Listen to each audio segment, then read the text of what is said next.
อมเมนต์นี่คอมเมนต์มาว่าผัวโคตรหล่อเลยแต่เมียขี้ร้ายบ่สมกันเจ้ารู้สึกจังได๋ในคอมเมนต์ก็บ่รู้สึกจังไดเนาะพี่น้องเนาะก็มันแม่นความจริงเฮาขี้ร้ายแต่ว่าเฮาก็ช่วยกันทำมาหากินนะพี่น้องผู้หญิงงามหาอยู่ไสก็หลายเด้อพี่น้องข้อยสิเว้าแนวนี้ผู้หญิงงามหลายๆคนหาอยู่ไสก็ได้แต่ว่าผู้หญิงที่สิสู้มานำเจ้าจนฮอดมื้อนี้จนว่า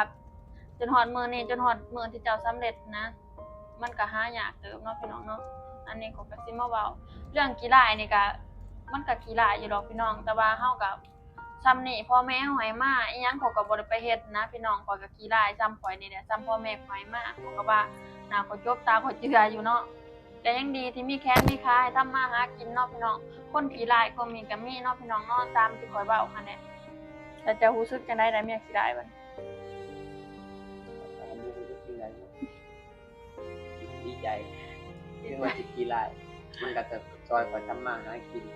นะช่วยข้อยทุกอย่างพี่น้องเอ้ยนะเป็นคนดีสำหรับข้อย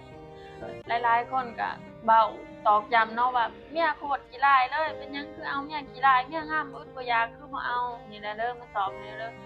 ความงามของแต่ละคนมันบ่คือกันพี่น้องแล้วแต่คนมองบางคนก็มองสาวอันนี้งามบางคนก็มองคันเฮามองว่าคนผู้นี้งามก็คนก็มักคนผู้เดียวเนี่ยเด้อพี่น้องเด้ออันนี้ก็มาตอบให้เด้อขอตัวไปกินข้าวก่อนบ๊ายบาย